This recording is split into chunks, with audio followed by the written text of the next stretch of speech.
Radwan for this invitation and providing this opportunity once again for dialogue and discussion among Tunisians, but also with our friends around the world, the friends of democracy in the US. I start with Tunisia in 2 days will commemorate the anniversary of the revolution and the victory of the revolution on the 14th of January 2011.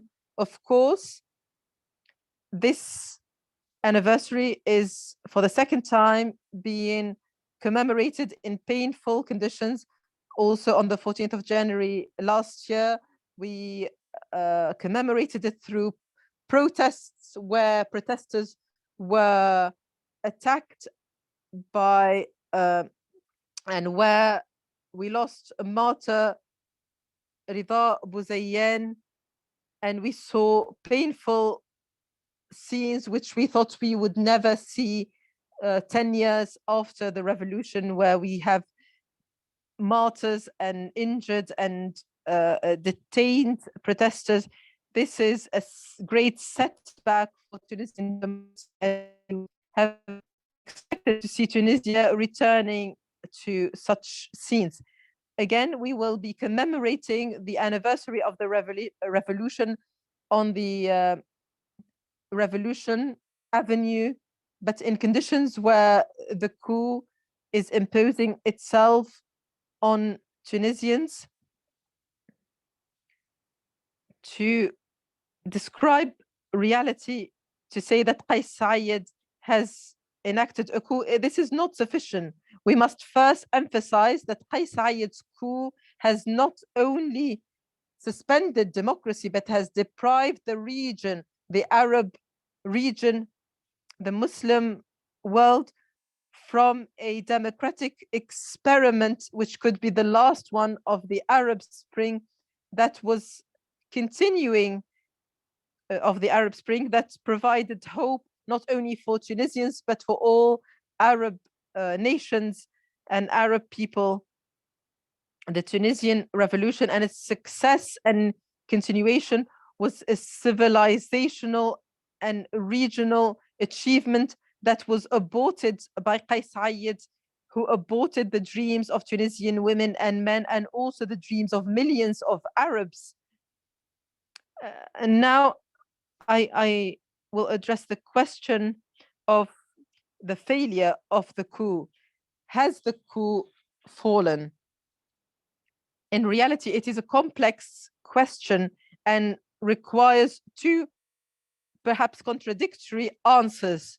The coup has not fallen. However, the coup is retreating and losing spaces one day after another. There is a retreat of the coup.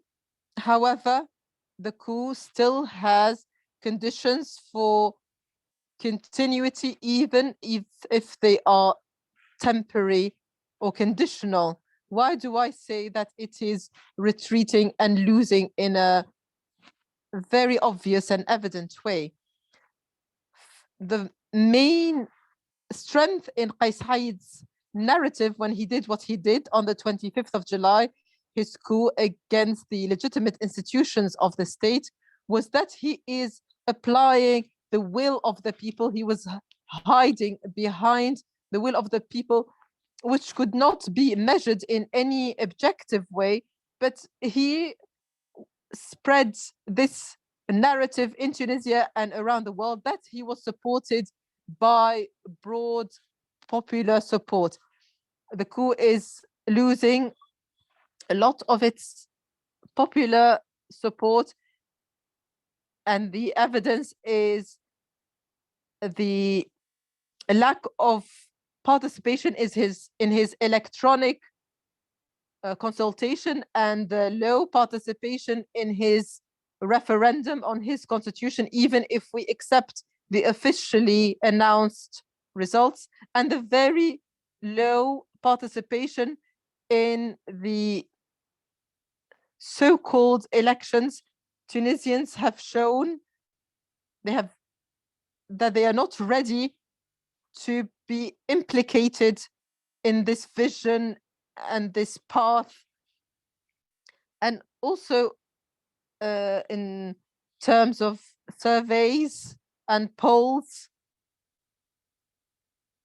which could not be published during the election period, these so-called elections, these polls prove the collapse of Qais Said's popularity, and the principal cause is not only the growing political pressure against the coup, but his failure to achieve economically, socially. There is a lot of problems and difficulties faced by Tunisians at the level of high prices, increased in unemployment, in terms of financial indicators and almost bankrupt public finance. Also, Tunisians are suffering. There is a severe shortage in medicines and basic goods and very high prices. Of course, all this pushes Tunisians to discover gradually that what Qais Said said, that the promises of Qais Said were only populist illusions that have no basis, and he has no ability to apply them. All the promises of prosperity and fighting corruption and applying the law and establishing justice, all this has not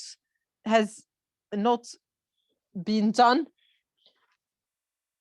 Qais Said has not achieved any advances in any one of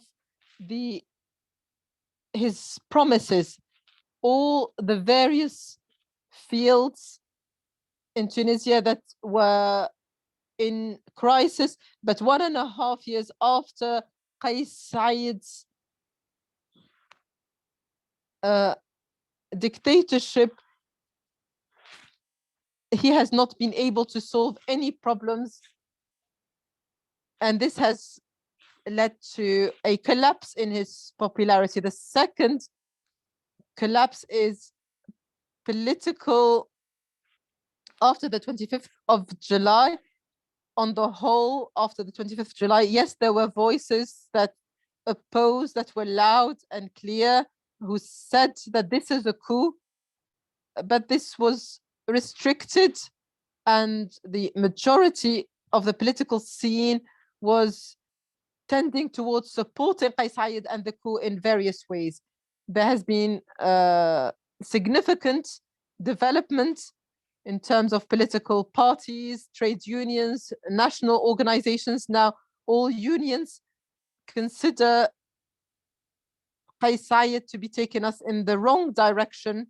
So Qais Said has also lost here on the political level. He is isolated. He is not supported by anyone other than his coordination groups, these militias, and he is not supported by anyone other than small parties that are not representative and or ideological parties, particularly Arab nationalist parties. Perhaps just 2 parties that support Qais Said. Apart from that, he is completely isolated. Also, there has been a retreat of the coup at the economic level, at the level of public finance, particularly after the rising feeling of Tunisians that Tunisia is under international siege. There is no trust of international funders in the political environment in Tunisia, or at the level of clarity in terms of the economic vision.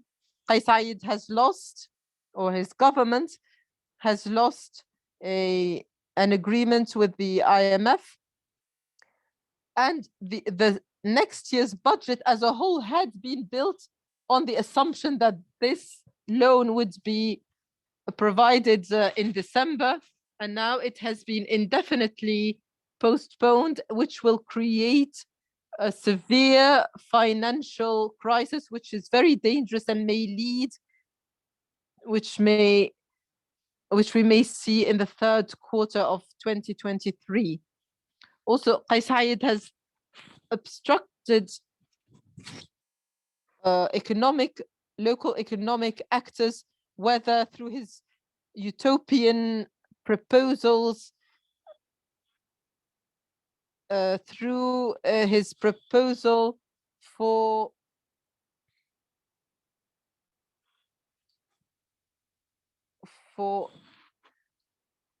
financial, which was a way to exploit and blackmail businesses, all through his so-called popular companies, which we can all label as utopian ideological projects, which contradict the general direction of the Tunisian economy, that is an open market society, thus disrupting production networks. These ideological proposals disrupted the Tunisian economy. There is no time here to talk about the increased taxes, which have risen further in the recent budget, which have placed further pressures on businesses. However, the coup has not fallen because it still controls a number of important cards. The first is the apparatus, the military and the administration. The coup controls these institutions, and they are implicating these institutions in its decisions. Also, the Tunisian administration and the Tunisian economy, they are still operating under the control of the coup. The second element in these cards is popular support. To talk about the fall in his popularity does not mean that he has lost all popular support. He still has an important base. He has lost a lot of support to around 25% in some unannounced polls, which cannot be announced now during the elections, but can be published after the second round of the elections. The second card is regional support. There is regional support of Qais Said's system and his coup, even if it is limited, but it is influential. Without going into details on the Algerian support, there is support from the Algerian presidency of Qais Said, and Algeria is an important state regionally and a neighbor, major. Also support from France, which on the whole supports Qais Said's so-called roadmap, which these are cards that Qais Said can use, and they can obstruct any advance in the process of toppling him. The second reason for the continuity of the coup is the absence of a political condition for toppling Qais Said that has not been achieved.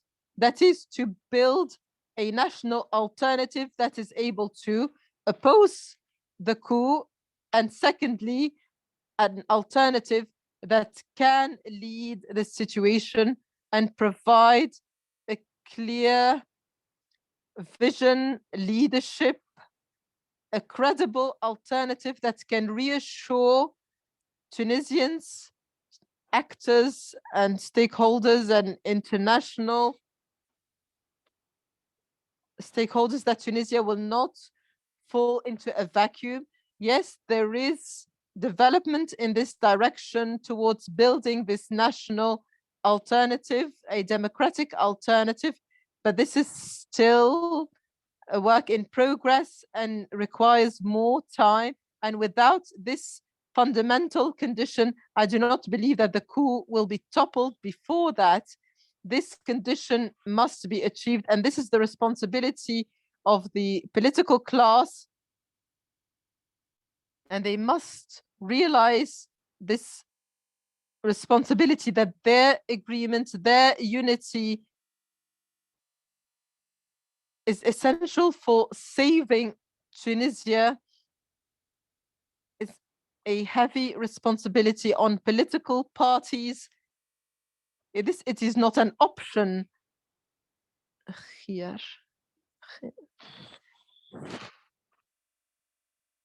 It is a duty and a responsibility. How do we move towards that goal? We are going there through trial and error.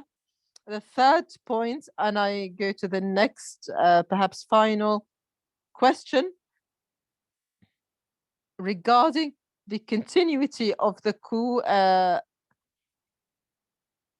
lack of agreement in the political class and the opposition on a vision,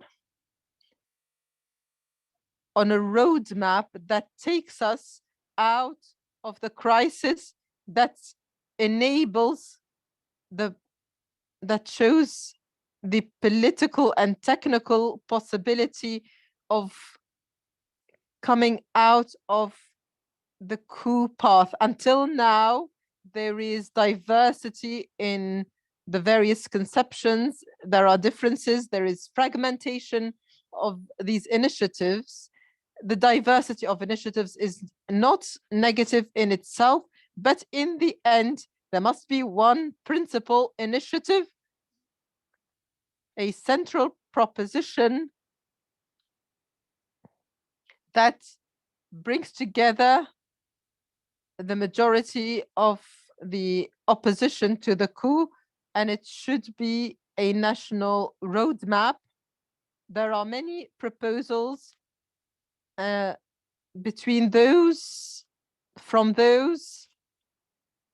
that are based on turning a blind eye to the coup as if nothing had happened. We go back to the 24th of July 2021, based on the 2014 constitution, and we continue on that path to the other extreme,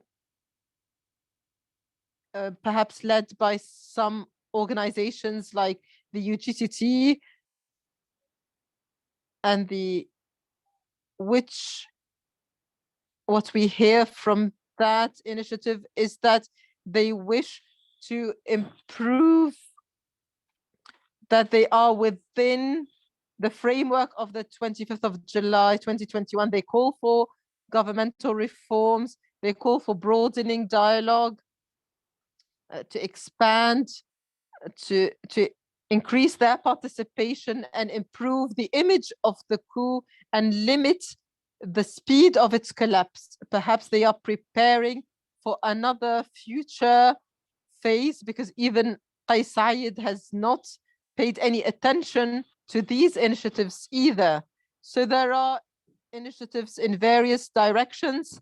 I believe what is fundamental is to clarify the content of those initiatives. I believe that the conditions for success is that it should be a political initiative. We are not at the stage of technical points. We still do not have the conditions for the final collapse of the coup, so we do not need technical points. We need a roadmap of a political nature based on a principal political point, which we have reached in the National Salvation Front, which we announced following the failed elections by proposing early presidential elections. This is an idea based on the democratic right.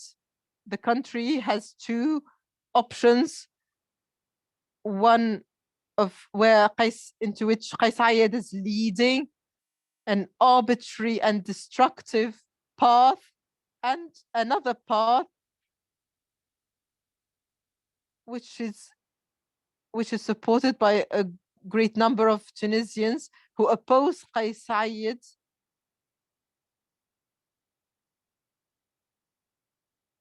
And the question is how to give Tunisians back the right to determine their fate.